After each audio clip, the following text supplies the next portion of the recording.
Assalamualaikum warahmatullahi wabarakatuh. Berjumpa lagi dengan saya di channel Dani Sarip.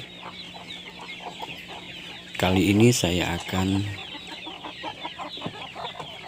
membuat tips bagaimana atau cara saya beternak ayam kampung yang sangat sederhana, tetapi hasilnya sangat luar biasa. Tapi sebelum itu,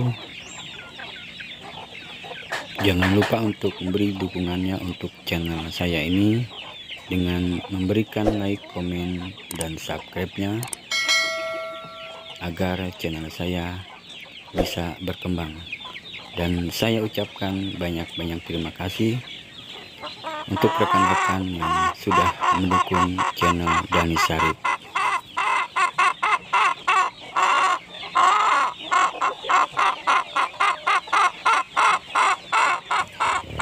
Saya memulai peternakan ayam kampung ini yaitu sekitar 2015 akhir. Yang saya mulai pada awalnya adalah satu betina dengan satu pejantan. Dengan banyak belajar, saya bisa mengembangkan peternakan ayam kampung saya ini, walaupun dengan skala rumahan dan sistem umbaran, tapi alhamdulillah sampai sekarang ini sudah banyak hasilnya, dan saya juga bisa belajar banyak dari dan bagaimana cara mengembangkan peternakan ayam kampung ini walaupun sistem umbaran, tapi hasilnya memang sangat memuaskan walaupun masih belum maksimal. Tips dan cara saya mengembangkan peternakan ayam kampung ini memang sangat alami dan sangat tradisional, yang mungkin semua orang bisa melakukan cara ini, yaitu dengan melepas liarkan ayam-ayam untuk mencari makan karena memang menggunakan sistem umbaran. Tetapi saya juga tetap memperhatikan masalah-masalah seperti pembesaran DOC, pakan-pakan yang bagus, pakan-pakan tambahan yang memang sangat dibutuhkan untuk pembesaran DOC dan anak ayamnya, pemilihan indukannya, pemilihan pacekannya, dan juga bagaimana agar ayam tidak sakit ketika musim pancaroba seperti sekarang ini, musim penghujan, dan juga mungkin musim panas yang mungkin ketika ayam-ayam mengerami atau indukannya mengerami ayamnya atau telurnya, itu sangat berpengaruh karena suhu yang terlalu panas juga tidak bagus untuk pengeraman telur. Karena saya menggunakan indukannya untuk penetasan telur-telurnya. Saya tidak menggunakan mesin pentetas telur, walaupun insya Allah nanti bila memang sudah waktunya saya akan menggunakan mesin penetas telur. Karena kalau saya sekarang ini saya masih belum bisa karena saya terikat dengan pekerjaan, karena saya belum maksimal untuk memperhatikan peternakan ayam kampung saya ini. Dari uraian di atas tadi, saya memang tetap memperhatikan DOC dan anak ayamnya, walaupun pembesarannya melalui indukannya yang saya campur dengan indukannya selama 2 minggu atau 1 bulan. Setelah itu indukan dan anak ayamnya saya lepas untuk belajar mencari makan sendiri. Dan untuk pakannya saya biasa menggunakan pabrikan 511 untuk DOC, dan vitaminnya saya menggunakan Pitacik. Dan untuk DOC yang baru menetas saya biasanya menggunakan air minum atau air gula, karena itu sangat bagus untuk pembentukan atau kekuatan tubuh DOC. Ini saya pelajari dengan senior-senior saya yang saya tonton trik dan cara mereka bagaimana agar DOC sehat.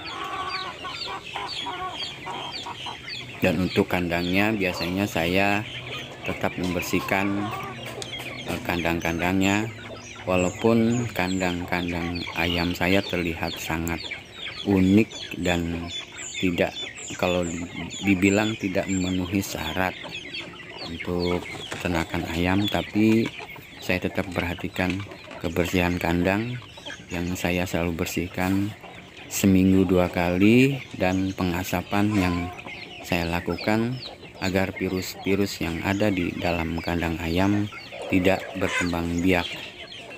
Dan untuk masalah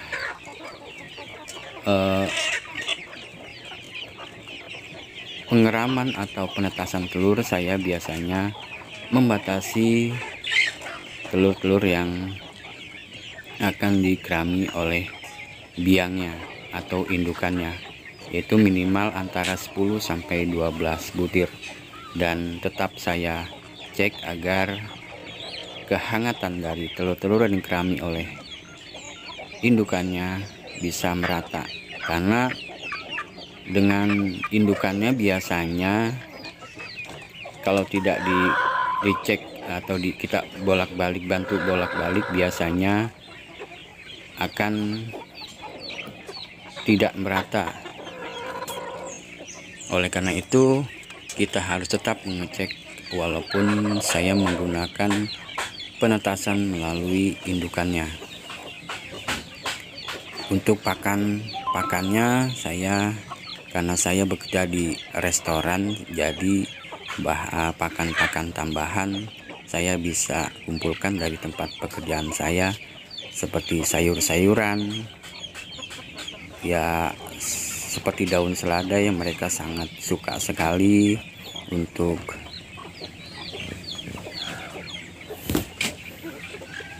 herbalnya saya menggunakan biasa daun pepaya yang saya cari di kebun belakang rumah saya.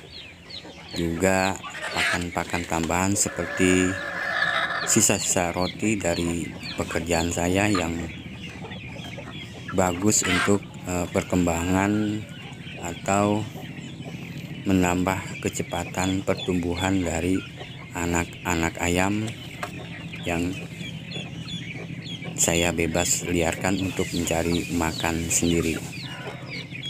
Dari uraian-uraian di atas tadi, mungkin banyak rekan-rekan semua yang sudah mempraktekannya dengan sistem umbaran, walaupun tidak maksimal, tapi kita terus belajar bagaimana agar anak-anak ayam atau ayam yang sudah siap dijual bisa merata. Dalam artian, ketika ayam siap dijual, untuk bulan depannya kita sudah siap dengan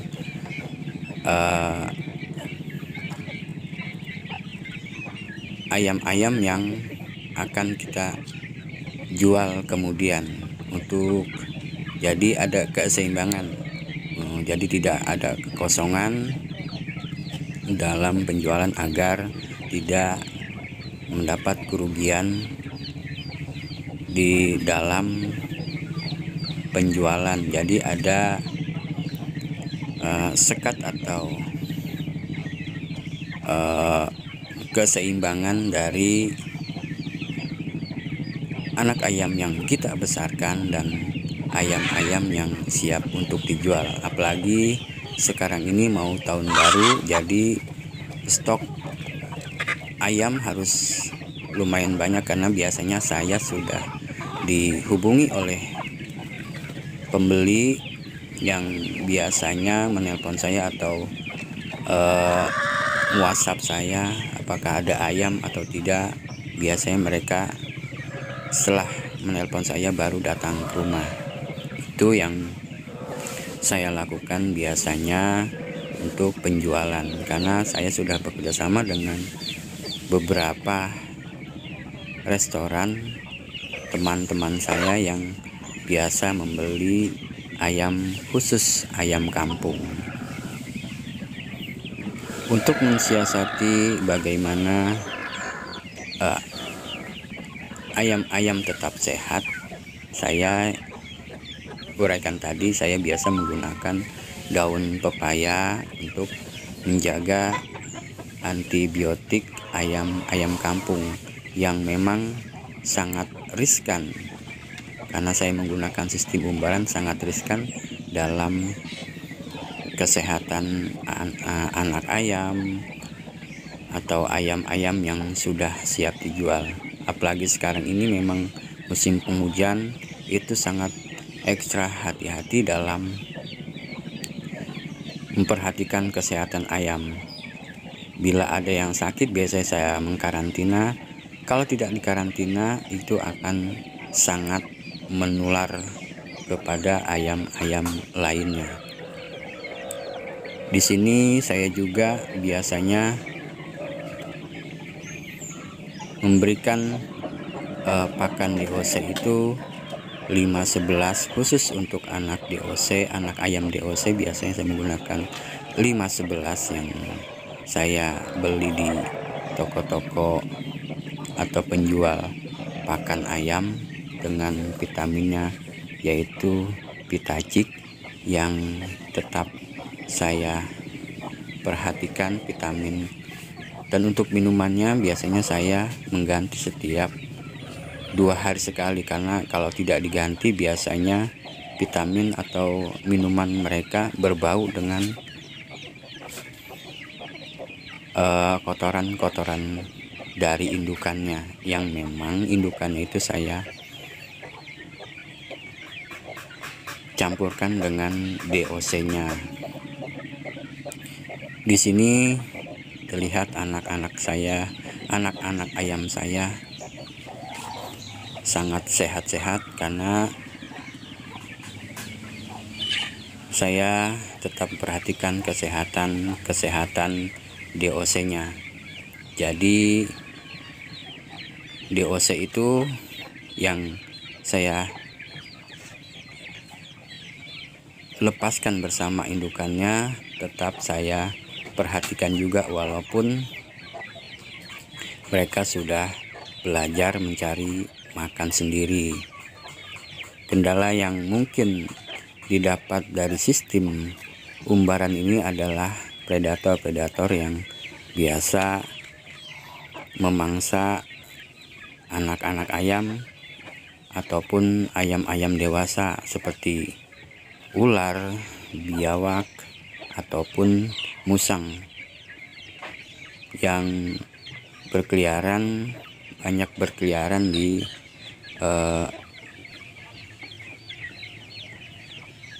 sekitar kandang ayam saya ini, yaitu sekitar siang ketika kita sudah tidak memperhatikan ayam-ayam kita, mereka keluar sampai ke kandang. Biasanya biawak itu mencuri atau mengambil telur-telur yang sedang dikerami oleh indukannya, ataupun musang yang biasanya malam-malam datang ke kandang saya, ataupun tikus, karena memang tikus itu seringkali memakan telur-telur yang sedang dikerami oleh indukannya, juga anak-anak ayam yang sedang bersama indukannya. Biasanya tikus-tikus sangat suka dengan DOC karena tikus itu tidak makan, biasanya cuma mematikan saja. Kendala-kendala seperti itu memang harus kita perhatikan agar usaha ayam kita ini bisa berkembang dengan baik, ayam-ayam sehat, dan keamanan dari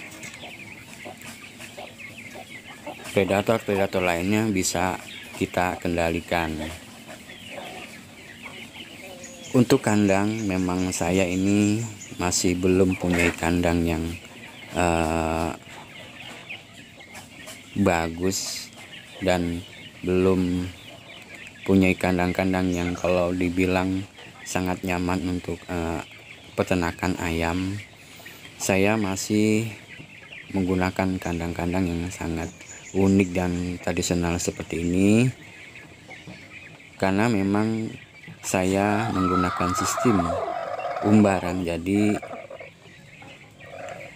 ayam-ayam yang sudah dewasa ataupun anak ayam yang sudah belajar mencari makan sendiri, biasanya tiap pagi itu saya lepas liarkan. Setelah sore baru saya masukkan ke kandang-kandang. Jadi untuk kandangnya sementara ini saya belum maksimal, karena hanya untuk tidurnya ayam di malam hari. Untuk pembesaran DOC, memang saya menggunakan pembesaran melalui indukannya. Jadi untuk pakannya saya tidak terlalu memusingkan, karena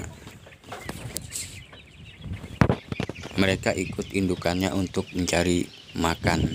Saya juga di belakang rumah saya juga ada pembuangan sampah, jadi banyak sisa-sisa makanan dari warga yang membuang sampah di sekitar kandang saya. Jadi ayam saya bisa mencari makan sendiri, dan kesehatan mereka juga atau perkembangan ayam juga bisa sangat cepat. Jadi tidak terlalu dipenuhi oleh pakan-pakan pabrikan, karena pakan pabrikan biasanya sangat lambat untuk perkembangan ayam. Sedangkan untuk sisa-sisa makanan yang mereka biasa dapatkan itu sangat berpengaruh untuk perkembangan pertumbuhan ayam, anak ayam, DOC, dan ayam yang siap dijual. Jadi siklus ayam-ayam siap dijual, anak ayam yang belum dijual itu bisa merata. Jadi setiap bulan saya bisa menjual minimal 10 atau 20 ekor ayam. Untuk bulan depannya saya sudah siap untuk menjual kembali. Itu mungkin yang perlu kita perhatikan. Awalnya saya mempunyai satu betina dan satu becandan. Ya alhamdulillah sekarang sudah mencapai ratusan ekor, sekitar 200 ekor yang saya akumulasi dari DOC, anak ayam, indukan, dan pejantannya saya hanya punya 3 ekor. Sedangkan untuk indukannya saya mempunyai 25 ekor dari 1 ekor betina. Alhamdulillah sudah mempunyai 25 betina. Itu pun yang saya sisakan, yang saya pilih indukan-indukan yang bagus. Kalau indukan yang tidak bagus biasanya akan saya jual. Dan sampai saat ini saya sudah menjual ke beberapa restoran-restoran yang khusus restoran-restoran ayam kampung. Memang kebutuhan ayam kampung di kita ini sangat kurang, walaupun kita menjual banyak tapi kebutuhan ayam kampung masih sangat kurang. Jadi kita harus benar-benar maksimal memelihara ayam kampung agar kebutuhan ayam kampung yang ada di pasaran bisa terpenuhi. Itu yang saya tahu dari pembeli-pembeli yang biasa datang ke tempat atau ke saya. Mereka bercerita bahwa kebutuhan ayam kampung di kita ini sangat kurang, walaupun banyak pengusaha-pengusaha peternak ayam kampung, tetapi mereka masih belum memenuhi kebutuhan ayam kampung yang ada. Mungkin itu saja cerita saya bagaimana saya memelihara atau memperkembangbiakan ayam kampung saya dari 0, 1 betina dan 1 bejantan, sehingga sekarang bisa mencapai ratusan ekor dan sudah bisa bekerjasama dengan restoran-restoran yang khusus restoran ayam. Walaupun saya menggunakan sistem ubaran, tetapi saya tetap memvaksin sebagian DOC atau anak ayam saya agar mereka tetap selalu sehat. Mungkin itu aja tips dan cara saya memulai dari 0 usaha ayam kampung saya, sehingga sekarang bisa berkembang walaupun belum maksimal, terkendala oleh kegiatan saya yang masih terikat kerja. Mungkin nanti akan saya perbaiki dari kandang dan perawatan lainnya. Terima kasih yang sudah menonton video ini. Jangan lupa untuk berikan like, komen, dan subscribe-nya, dan komentar yang positif agar perkembangan atau usaha ayam kampung saya ini bisa berkembang dengan baik. Terima kasih. Wassalamualaikum warahmatullahi wabarakatuh.